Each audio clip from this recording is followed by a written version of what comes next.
Everyone, I'm now calling this meeting to order. Please stand with us. We'll be led in prayer by Alderman Gallagher. After that, please remain standing for the Pledge of Allegiance that will be led by Alderman at Large George Payne. Heavenly Father, we want to take a moment to thank you for the many good things you've done, Lord. And we ask you to be here during this meeting to help us with everything, Lord. Pray that you would watch over the citizens of Southaven, Lord Jesus, and that you would also be with the international community that are going through war, Lord. And these things we ask in Christ's name. Amen. Amen. I pledge allegiance to the flag of the United States of America and to the republic for which it stands, one nation, under God, indivisible, with liberty and justice for all.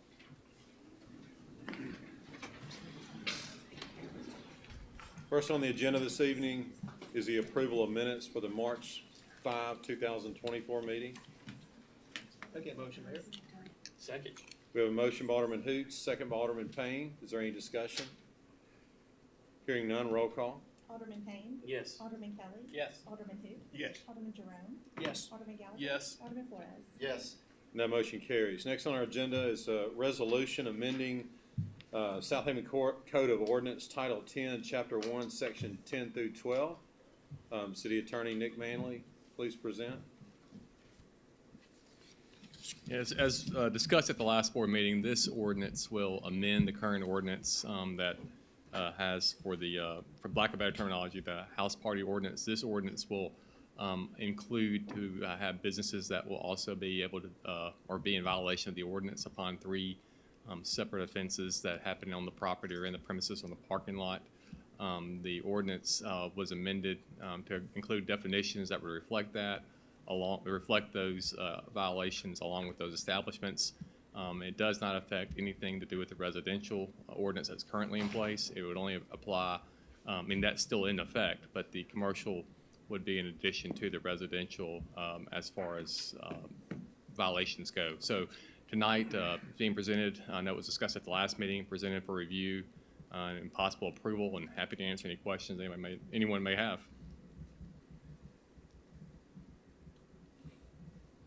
So I'll start with this. I get it, we've got to start somewhere, and I know we have to address the situation, so I'm all in favor of that. My only concern is, when it comes to businesses, the parking lot and the premise and the grounds concern me. Because my concern is, what happens if an incident happens in the parking lot or on the grounds, but they never visited that establishment? Like, they use that parking spot to go somewhere else. Well, I can answer that because I share the same concern you do when we first started talking about this, and I want to make sure that there's no miscommunication here. This doesn't waive any responsibility or efforts from our police department. Our police still know that they're the ultimate authority in enforcing the law and peace in the city of Southaven. So it's not, passing any responsibility that we would do.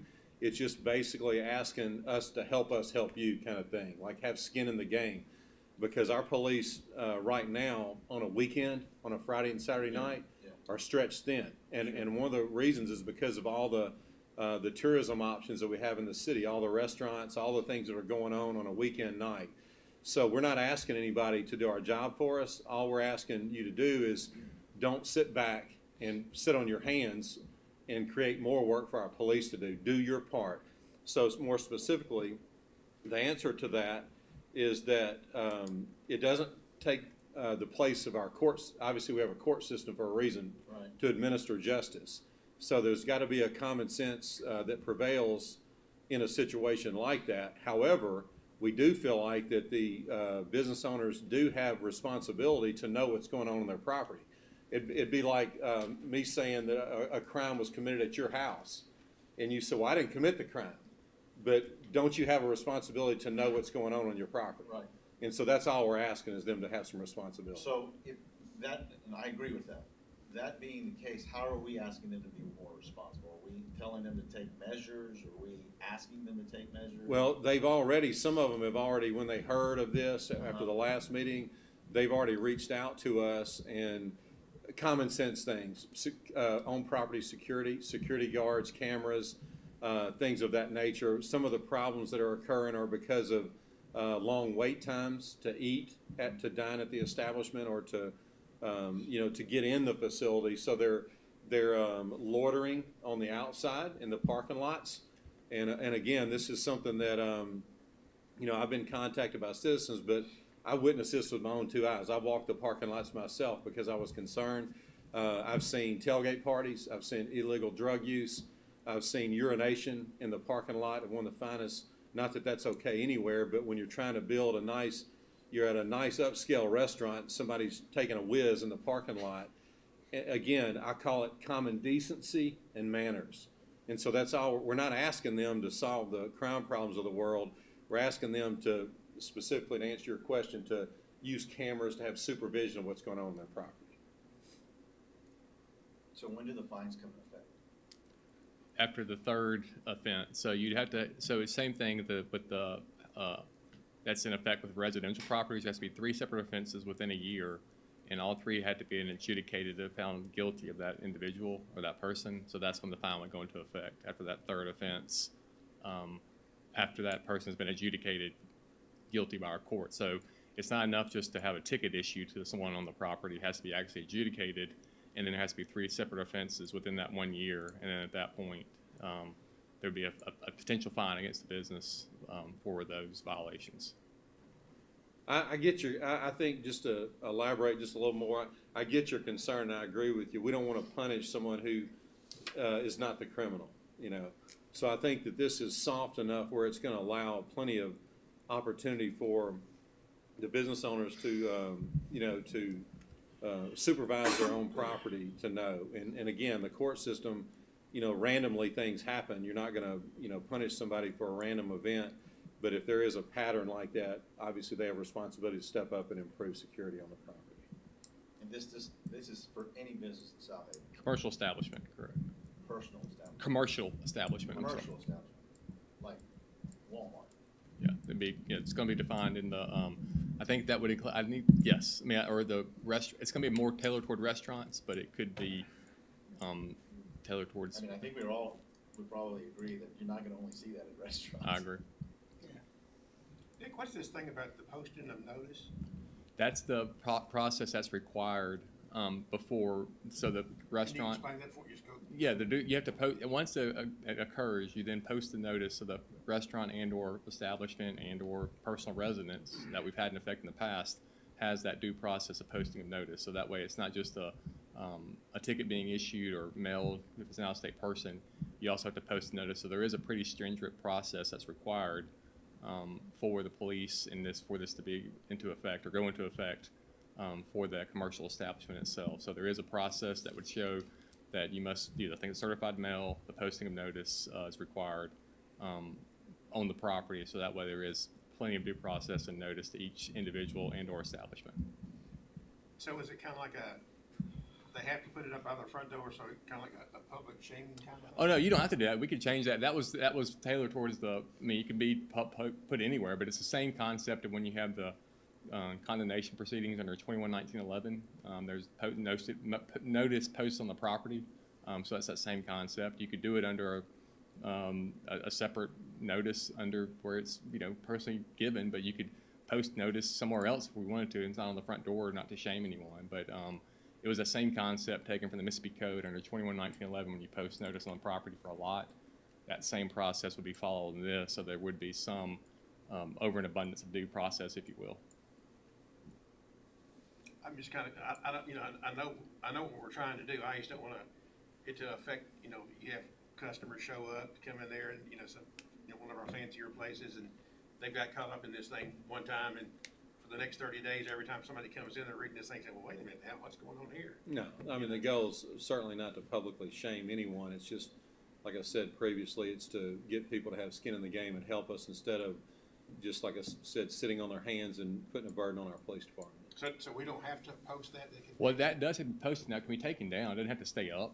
It can be taken down by the, it's just posted so they have notice, but it can be taken down. But it doesn't have to continuously stay. And if y'all want to revise that requirement, I can revise it and have it ready. But that was taken from the notice that you had on the resident, so we applied that same to the notice of the commercial establishment. But if we want to revise that to not have that requirement and have it posted in a non-conspicuous place, that could be as possible as well. So that's another option if you want. I've got a question. If the police are called to a location, will they have discretion? Is that automatically a warning, or will they have discretion on whether or not that they can write that? I guess my question would be, say, for instance, an establishment has hired security, they got skin in the game, they're doing what they need to do to help curb an issue that they've had, and then suddenly there's an issue. They've got security there that's trying to take it. One security guard can't handle what's going on. He calls the police. Police come in and intervene. Is that a warning? Well, this has worked effectively with the house party ordinance. Nick, we've not run into any problems with that. We've had no problems. We've used it a couple of times on It's the been house party. effective is my point. Yes, sir. To your question, Alderman Payne, no, because there hasn't been an adjudication at that point. So that just because the police show up and issue tickets or break something up or whatever it is, that's not a violation under this ordinance for the business, because there's been no adjudication of that actual offense. So that makes sense. The adjudication is what requires it. So just because a ticket is issued or a scene is made by police, that does then not constitute a violation or an instance under this ordinance, because there's been no adjudication by the court. Define adjudication. A finding of guilty by the judge.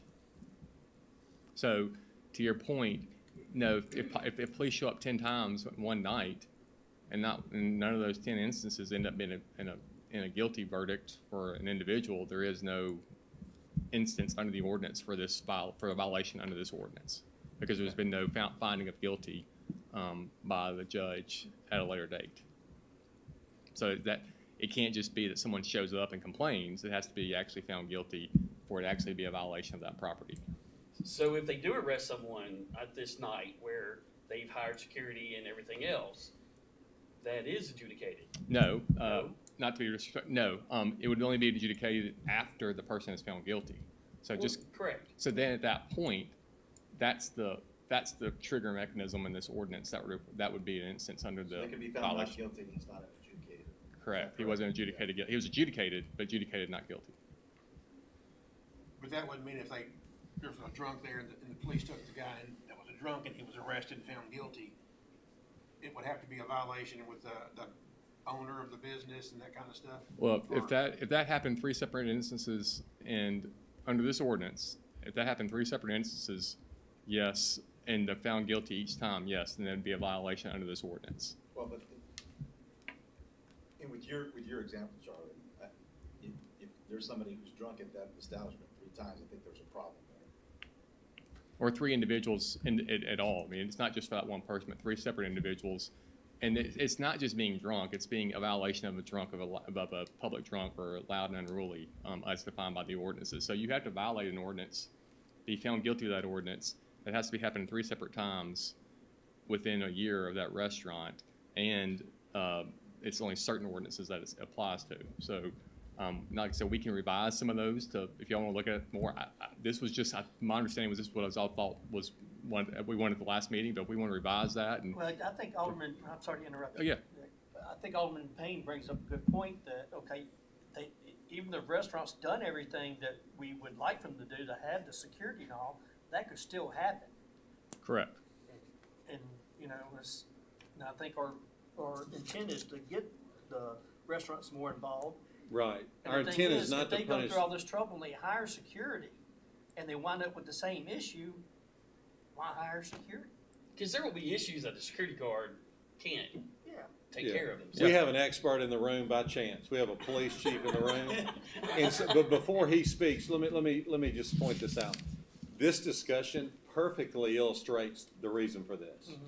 Listen to what y'all are saying. If this happened 3 times and we've had 3 public drunks in the bar, your discussion itself is perfectly illustrating why there's a need for this. Well, like today, the thing I emailed you about this morning. Yeah. That would be an example if they Yeah, absolutely. said something and they continue Yeah. to do the same thing over again. And it kind of goes You back to address- the theory again of we're not getting involved in what happens on your property. Hey, come to Southaven, make a ton of money, serve our citizens, and everybody be happy. But when what's happening on your property, and I could show you videos that have been sent to me in recent weeks. Like I said, I've seen some of it with my own eyes. What has started to happen is going to make it to where no one, including our own citizens, want to go to these establishments.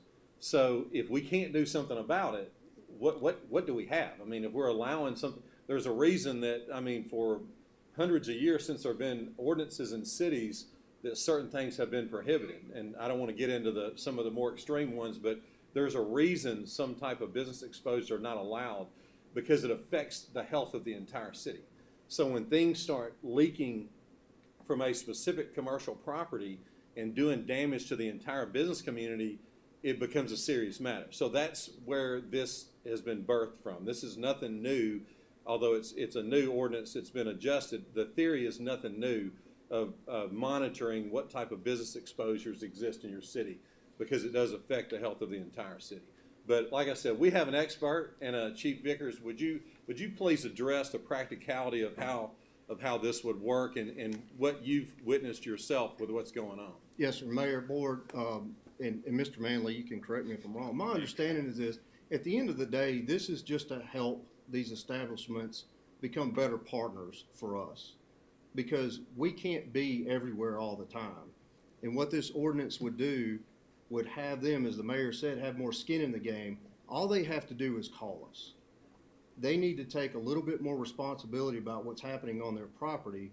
And if they see an issue, they call us. At that point, we show up, we handle the problem. They are not in violation of this ordinance. But if a citizen calls us, if a resident that lives in a location close to that venue sees a problem happening and they call us, and we go there and the business has not, then the business would then be in violation of this, because we view it as them giving tacit approval for that activity to happen on their property, which becomes a breach of peace, a disruption to the peace of others, whether it's residents or other patrons, or disturbing other businesses and putting a burden on them. And to Chief Vickers' point, I can revise the ordinance to clearly reflect that if the commercial establishment calls themselves, there will be no violation. And that way it's clear that way it would be effective to what he said, and that would be more clear stated in the ordinance as opposed as implied. I agree with that. I would like to have that change. I agree Because too. I think at that point, then they really have skin in the game. Mm-hmm. They've hired security. Security goes in and goes, we got a problem, call the police. Then they're doing it. Yeah, but I think there would be, for it to be effective, and I'm good with that too. Hey, my goal is just to preserve the quality of the businesses in this city. I don't want to punish anybody, 100%. and I've proven in my career I'm a pro-business mayor. I certainly don't want to punish anybody, but what I do know is if we don't do something about what's happening, the value of our city is headed in the wrong direction. I know that for a fact. I agree with that. So my other thing with that, like Chief Vickers says it perfectly, but what we could make sure that the wording is in there that not just the fact that they called, but they do have a responsibility to take measures to minimize what happens on their property. So however we want to put that in. Yeah, I could revise to reflect that upon calling and proactive measure, I can word that how it needs to be worded based on our conversation tonight, and bring that in front of everybody at the next meeting, since it needs to be written format before we pass it, since it's an ordinance. Yeah. But I can revise that, bring it, send you all an email with the revised ordinance, have it on the agenda for the next meeting for further discussion, and see if that works for everyone. I think if we put that in, I agree with the mayor with, I'm as pro-business just as he is, but I don't want to penalize our businesses, but they do have to have skin in the game. I get that. Is there And anything? they take all the measures that we've asked them to take, or that we see are reasonable.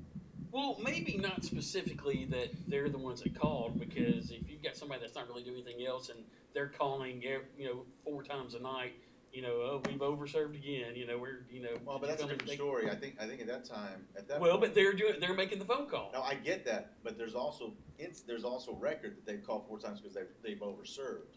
At that point, I think we need to also add something in here that says if there's a constant issue happening, that we can find it. Well, I know Mr. Manley would write it correctly. I just want to make sure that we don't have the loophole in there that if the business calls, then they don't have any. No. That's the whole purpose of my last comment. Right. Just because they called Just because doesn't of waive any responsibility.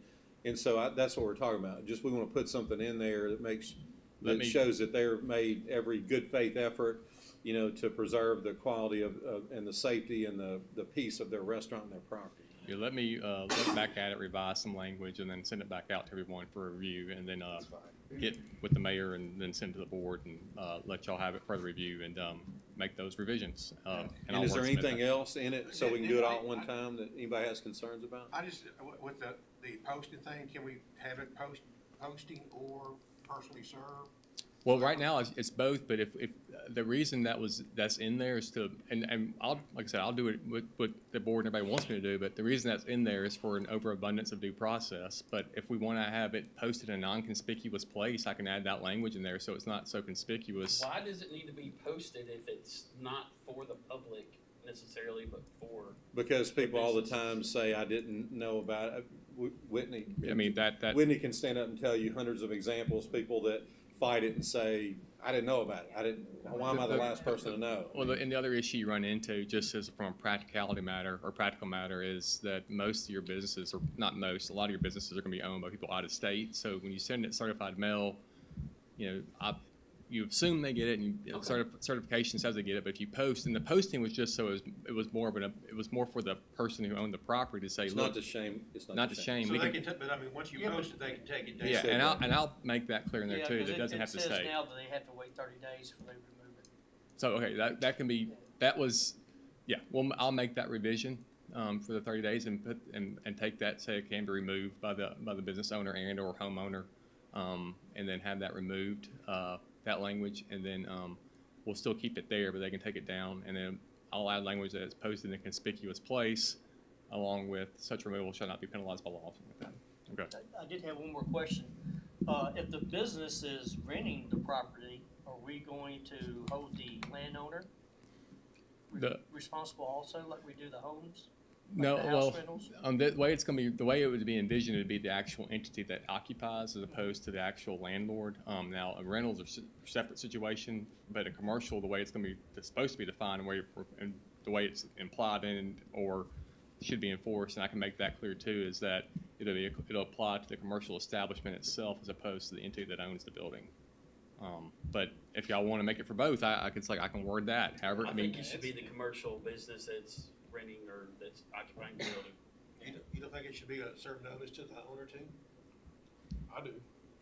Did I mean, maybe we the owner needs to I know think- that he's got a. Well, they might property. need to know, but Yes, commercial absolutely. property, residential property, or But renting there are totally two, different. I agree with what you're all saying, but there are two different, we address this, is it the nuisance property ordinance? How do we do, didn't we address both in that one? we address both in that one, yes, sir. I think it should be both. I'll make. Because that way you hold both accountable. And again, you can't just say, if you own a property, you can't just say, hey, I live up here in Connecticut, I don't really care what's going on in Southaven, Mississippi. You know, Right. somebody's renting that, well, you own it, you have Right. responsibility as the owner too, so. And I think that would help foster that idea of, okay, I'm renting this property to an establishment Yeah, that might be serving alcohol. As the landowner, I can say, hey, you're required to provide security, or you're required to follow these particular rules Right. if you're gonna rent from Well, me. Yeah. to your point, they can put it in their lease. and I'll say this, just, and this is good discussion, I certainly appreciate this, but just to point out that we're being extremely proactive with this. This is not, most businesses in our city don't have a problem. The things that we're talking about, they're doing that. They understand that they gotta protect the reputation of their business, and that's why it's alarming when you see some of the stuff that's happened. If I'm a business owner, I don't need somebody to tell me that. I'm gonna be all over that, because I don't want that to affect my reputation as a business person. So most businesses in our city, this is not even an issue for them. It's just being extremely proactive with some of the recent things that we have witnessed. Nick, there is one thing I want to make sure that we don't do too.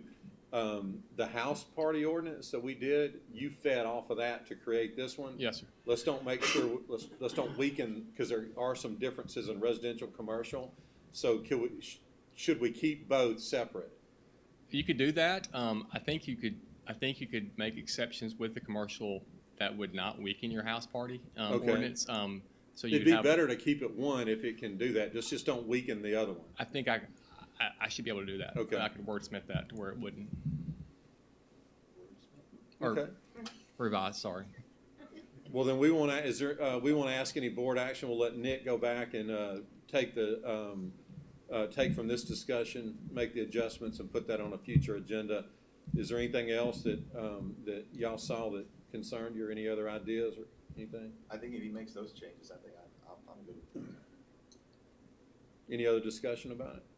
And just so Okay. I'm clear, you want this to apply to every commercial establishment, not just restaurants? Is that what I'm taking? I would, Okay. yeah, I mean, yeah, why single out restaurants? I just would make There's sure I plenty was, of stuff that happens at other commercial establishments. just make sure I had everything. What's in my head what's to good- do. What's good for one is good for all. All right, I'll get that revised. Some instances of, yeah, maybe. I mean, I know this dance studio off of 51 that I'm just kidding. That's horrible.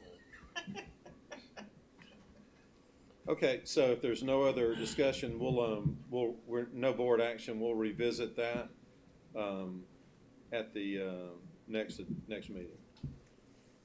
Okay, next on the agenda is a resolution for contribution to the DeSoto Economic Council. Yeah, at the last meeting, this was discussed for the Clearwater Group. Since that contract will be with the Economic Council, this resolution just authorizes us to pay Southaven's contribution, which was discussed at the last meeting in accordance with 211944 Mississippi Code.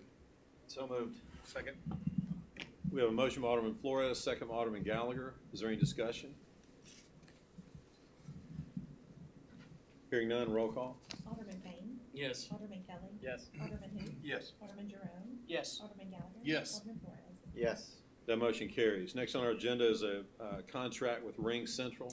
This is the contract obviously with Ring Central. It's for the city to utilize telephone service over the internet. It'll be for the Parks Department.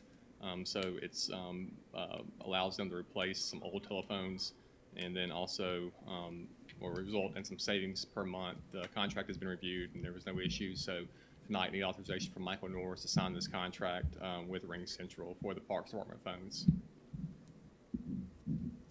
I make that motion. We have a motion by Alderman Kelly, second by Alderman Flores. Is there any discussion?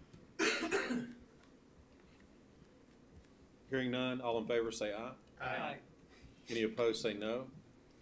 Ayes have it, motion carries. Next on the agenda is a city court contract with TransUnion. This contract is a renewal of an existing contract that expired, but this one is just it's a 2-year contract for 24 months, $175 per month. It allows for the court to have background checks and locations of individuals that have tickets and or cases pending. It's worked well with our court department, so need authorization for either Thomas Maston or the mayor to sign this contract with TransUnion. So moved. Second. We have a motion by Alderman Gallagher, second by Alderman Payne. Is there any discussion? Hearing none, all in favor say aye. Aye. Any opposed say no. Ayes have it, motion carries. Next on the agenda is authorization of a designated agent applicant for FEMA MEMA public assistance. This, the city has received funds in the past from FEMA MEMA. We need to update our resolution appointing our representative for these funds, and that's it'll appoint Andrea Glod as the new city's agent applicant, and it'll authorize the mayor and Andrea to sign the agreements authorizing, certifying, and stating compliance with these funds that we receive. So it's required by FEMA MEMA to have this resolution on file along with them having it as well, and then it gives the authorization for the mayor to sign documents related to these emergencies that are needed, and it also appoints Andrea Glod as the lead representative for accounting purposes. Mr. Mayor, I'll make that motion. Second? We have a motion by Alderman Payne, second by Alderman Kelly. Is there any discussion? Hearing none, all in favor say aye. Aye. Any opposed say no. Ayes have it, motion carries. Next on our agenda is a resolution for surplus of a weapon for Officer Iverson. Yeah, this resolution just surpluses Officer Iverson's firearm to him for recognition of his service to the city and his retirement in the PERS system. So moved. Second. We have a motion by Alderman Hoots, second by Alderman Jerome. Is there any discussion? And again, we want to thank Officer Iverson for dedicated service to the city, for all the sacrifices and the risks that he took. We appreciate that on behalf of the citizens of Southaven. And Alderman Hoots, would you lead us in a round of applause for our officer?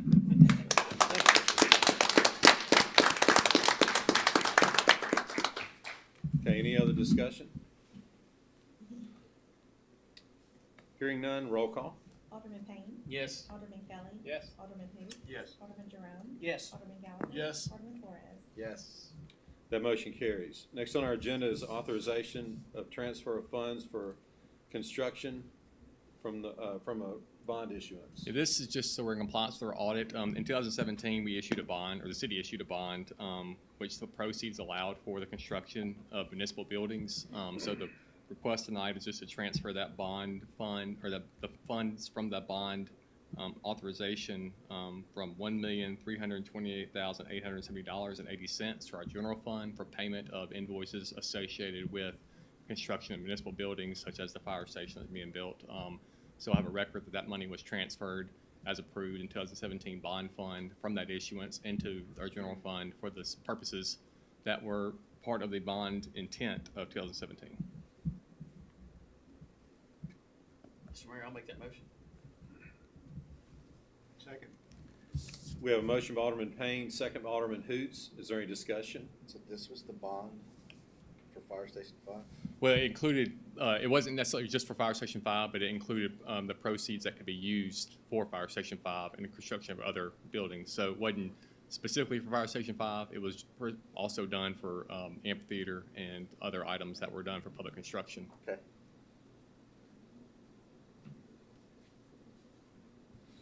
Any other discussion? Hearing none, roll call. Alderman Payne. Yes. Alderman Kelly. Yes. Alderman who? Yes. Alderman Jerome. Yes. Alderman Gallagher. Yes. Alderman Flores. Yes. That motion carries. Next on the agenda is the approval of a rental variance and donation to the Southaven Chamber of Commerce for city property. Yeah, this approval resolution tonight will just authorize the chamber to use the Snowden House and serve alcohol as required under your rental variance policy and pursuant to Mississippi Code 21-1944 for the donation on May 10th to the Snowden House for the Chamber of Commerce, Southaven Chamber of Commerce. So moved. Second. We have a motion by Alderman Payne, second by Alderman Jerome. Is there any discussion? Hearing none, all in favor say aye. Aye. Any opposed say no. Ayes have it, motion carries. Next on our agenda is a resolution for a budget amendment. Yeah, this budget amendment authorizes a transfer of funds from prior fiscal years for the purchase of a vacuum truck and 2 ambulances. The vacuum truck is the amount of $209,530, and the 2 ambulances in the amount of $345,291. So it just transfers money from prior years to this year for those 2 purchases, or 3 purchases when you include the 2 ambulances. So moved. Second. We have a motion by Alderman Hoots, second by Alderman Gallagher. Is there any discussion?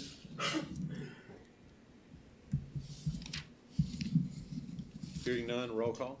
Alderman Payne. Yes. Alderman Kelly. Yes. Alderman who? Yes. Alderman Jerome. Yes. Alderman Gallagher. Yes. Alderman Flores. Yes. That motion carries. You're welcome, Charlie. Okay, next on our agenda is work authorization for our bike track skate park. Mayor, Board, as we discussed at the last meeting, based off the concept and the budget that y'all approved, this is the first step in the work authorization to prepare the RFP to receive proposals from the different construction groups. So tonight, we're asking for y'all's approval for the mayor, and authorization for the mayor to sign a work authorization for the RFP preparation, which will include some topo of and location of the actual improvements, and the construction oversight to make sure that we're getting what we're hopefully paying for. So it's an hourly not to exceed $90,000 for all that. So moved. Second. We have a motion by Alderman Flores. Who made the second? Second by Alderman Hoots. Any discussion? Hearing none, roll call. Alderman Payne. Yes. Alderman Kelly. Yes. Alderman who? Yes. Alderman Jerome. Yes. Alderman Gallagher. Yes. Alderman Flores. Yes. That motion carries. Thank you. Thank you. Next on our agenda is our planning agenda. Ms. Whitney Cook, Planning Director. My apologies. I know I was not on the agenda, but I do have one thing.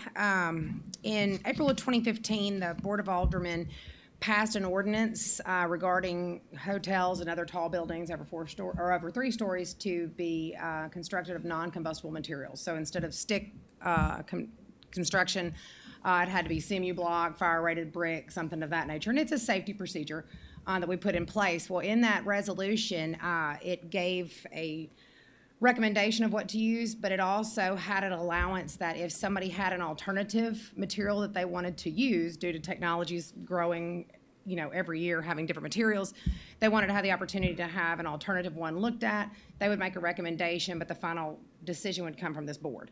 Hampton Inn and Suites was approved in 2022 to go over on Snowden Lane right there by the strike zone.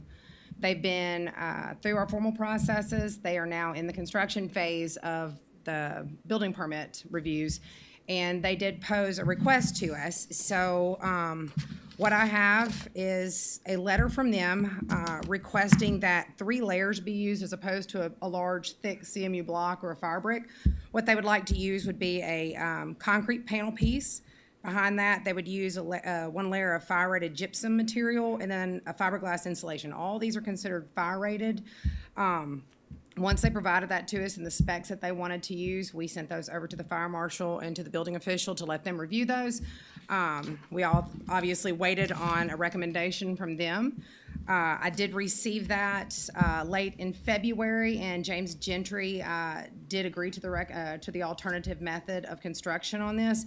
He's recommending that we approve it. He feels like, although it's not above and beyond what he would like to see with the CMU block or the fire-rated brick, that this would be sufficient and still keep us in a safe manner and still have the integrity of the ordinance in place. So he's recommending to approve it. He did, as he is very thorough, sent me a material piece if anybody would like to see it. This is the main construction piece that is to be used. But if you approve it, this will provide them a variance to use those materials under construction for the Hampton Inn and Suites. You okay with the aesthetics? Yes, they've not changed anything from that standpoint for us. This is simply the internal construction materials. I'll make a motion that we approve. Second. Yeah. We have a motion by Alderman Flores, second by Alderman Payne. Is there any discussion? And I'll add, James does an incredible job for our city. He's extremely detail-oriented and thorough. So I feel confident that he's done a strong analysis on this, and if he's recommending it, I think we're in good shape. I agree. Okay, any other discussion?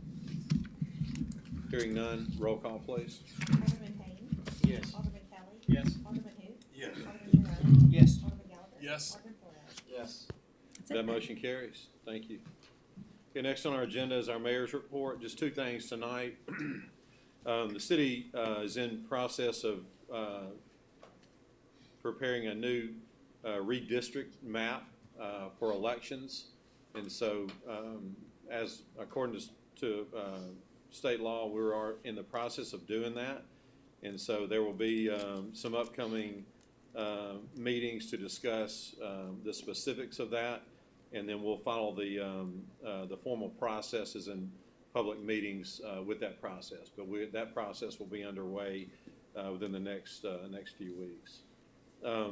Second update, in public yesterday at the County Board of Supervisors meeting, the County Board of Supervisors did agree to increase the investment of up to $15 million for the convention center of the Hotel Convention Center project at the Lander Center, which will include the Hilton Embassy Suites Hotel. Again, when this is done, this will be the first or the only convention center in the state of Mississippi with a hotel on site. Super project will end up being about $170 million project in total. So the county's part with the convention, county and CVB with their part with the convention center, it's estimated to be about 76,000 square feet of new convention space. Will connect to the current Lander Center and to the hotel, and they did approve that yesterday. So that's about an $84.5 million investment, up from, I think, 63, something like that. So anyway, they did approve that yesterday, with a 4-1 vote. So that's very encouraging. I've had recent updates with the hotelier as well. Everything is on pace with the hotelier.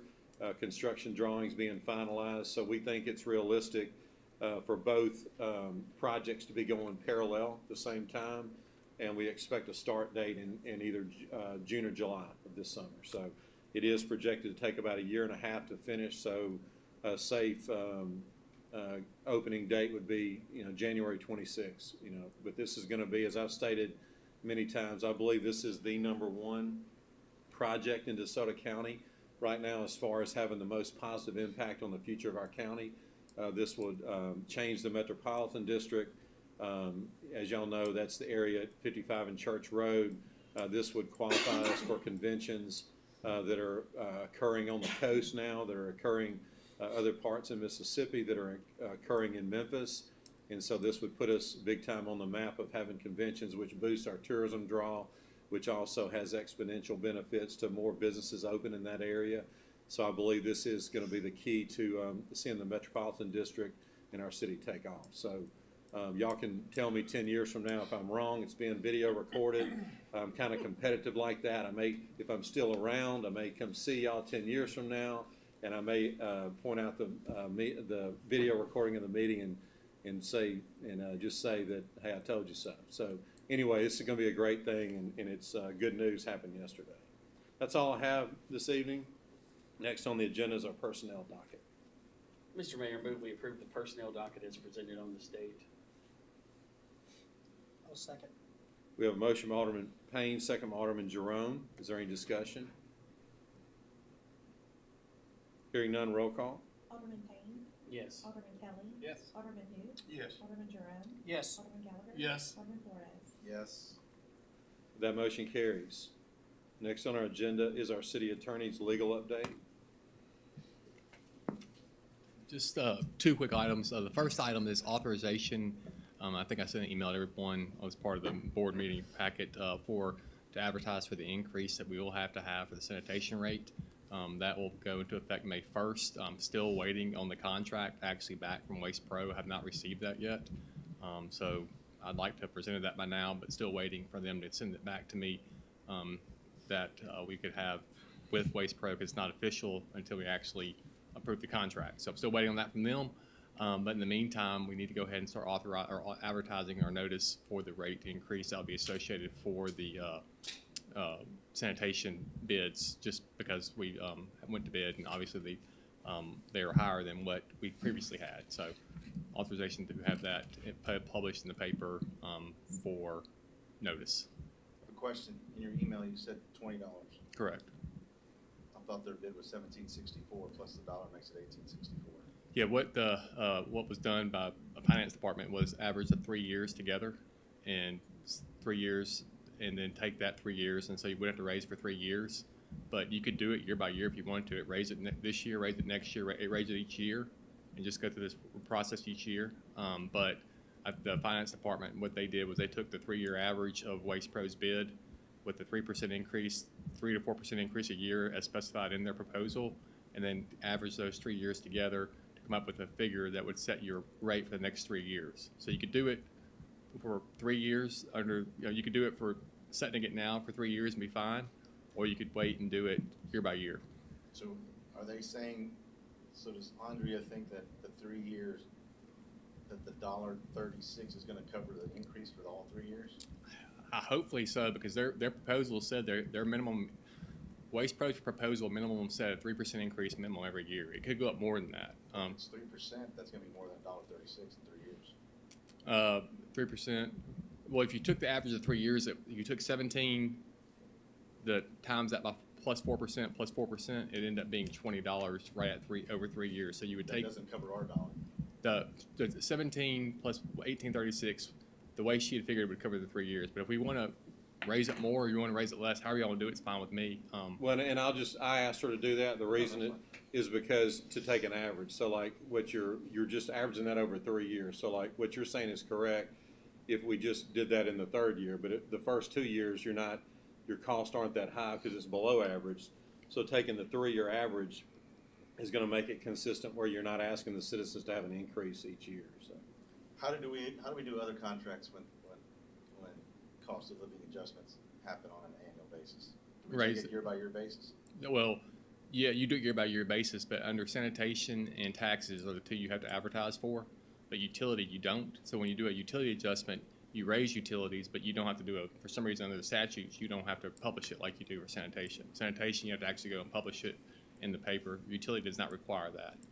You could do it year by year like that, but And I, just FYI, I don't care how we do it, I'm just saying, that's how we did it, in 2015 is when it went to 12. So for 9 years, there's been no change. The reason there's been no change is we had the foresight of doing this. So, the citizens aren't getting an increase, once a year. It was a consistent, obviously the inflation and the prices are tremendously higher now than they were then.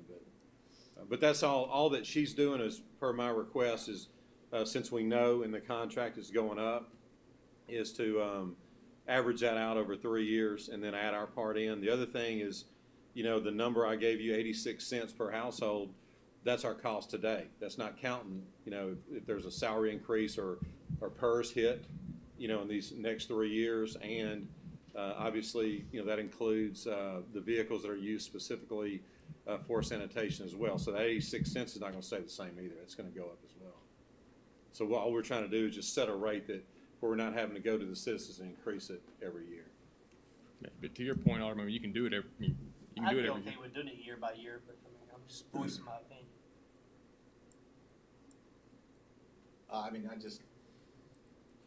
All you're changing, you got to go to 19. Yeah, It's well, going to be it's either going to be 19 or 1864. 20. You can't go less. I'm okay with the 19. I know it seems like it's not a whole lot, between 19 and 20, but between, raising, the taxes and yes, we raised the garbage, collection. And yes, I was a proponent of going more expensive than the cheapest one. At the same time, there's a lot of unknowns out there. If we have to sneak up on 20, let's sneak up on 20, start at 19. But that's just my opinion. Yeah, and I respect it. Like I said, we can do it however you want, but just so everybody understands the math here, if you don't use the average, it's not going to stay that. It's going even the third year, it's I even got going to be you. higher. I got you. So the next 3 years, you're going to be raising it every year on your Yeah, it's citizens. gonna be 21 something the third year. Yeah. So that's why Which it's just might a. be anyway. Do I? It could be anyway. Yeah. Because we don't have the contract yet. The minimum is 3%. It could be. It could be as high as what? 5%. But I mean, the minimum floor is 3%. It can't go higher than 5% a year. So their proposal set a minimum of 3% increase a year, but no higher than 5%. So that it's based on the CPI is what it's based on. But their proposal said that despite that, if it's less than 3%, we still get a 3% increase. So that's why, again, to my point, it's going to go up. So it's almost, and again, it Like doesn't pull matter. it down, get it up. Yeah, because it's almost like somewhat misleading to the citizens because you're charging them this knowing that you can't withstand that. It's going to go up the next 2 years. So this is we addressed it in 2015 by doing it all up front. correct. And this is a way, and again, we don't know for certain. It could be higher than that, but this is a way you're already building in what you know is going to happen. So it's just kind of stabilizing it for your citizens to the best you can. It's kind of like level water billing. Somewhat, yeah. But I still want to point out that 86 cents is not going to, just like the contract is not going to stay the same. Ours is not going to stay the same either. With we know PERS is going up, but then also other variables with our own costs it's not going to stay at 86 cents. And PERS comes out of sanitation fund for sanitation part. We have 2 employees that we use for sanitation. Mm-hmm. So we pull their Out of sanitation. Correct. Out of the sanitation budget. correct. Correct, yeah. Yeah. Fund. Sorry, I'm losing my English abilities today. The enterprise fund. But we can again, I think we've said everything that needs to be said. If you don't want to go 20 and you want to go 19, then somebody make a motion, we'll vote on that. But just know, again, the public needs to know that it's not going to stay at 19. In the next 2 years, it's going to go up again.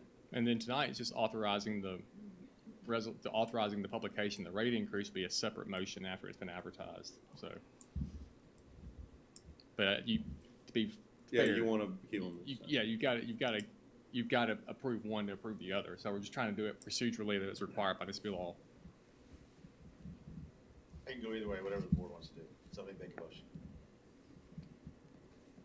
Tonight, we're just authorizing the advertisement of it too, so, just so you know. You're If you- advertising the increase. Advertising the increase, whatever you advertise it of, you can't go above that. I don't think there'd be any penalty for going below that, but you can't go above that. I'll make the motion to advertise the increase. As presented?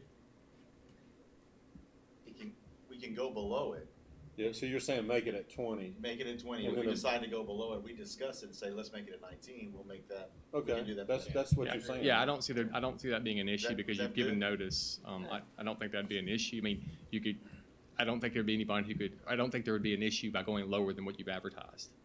I don't think you could legally go above what you advertised, but you could go legally below that. I don't see that being an issue. And what we can do is revise the notice, say up to 20 as opposed to 20, as I can revise that notice. Let's do that. Okay. Is that your motion, Alderman? Okay, we have a motion by Alderman Flores. Is there a second?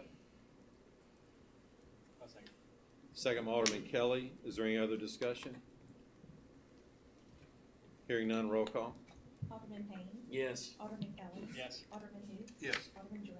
Yes. Alderman Gallagher. Yes. Alderman Flores. Yes. That motion carries. And then the last thing I have is just authorization to surplus 2 vehicles in parks under 172525. This came up this afternoon. It's just 2 trucks. They're both outdated and they'll be advertised and auctioned off on Gov Bids. I'll make that motion.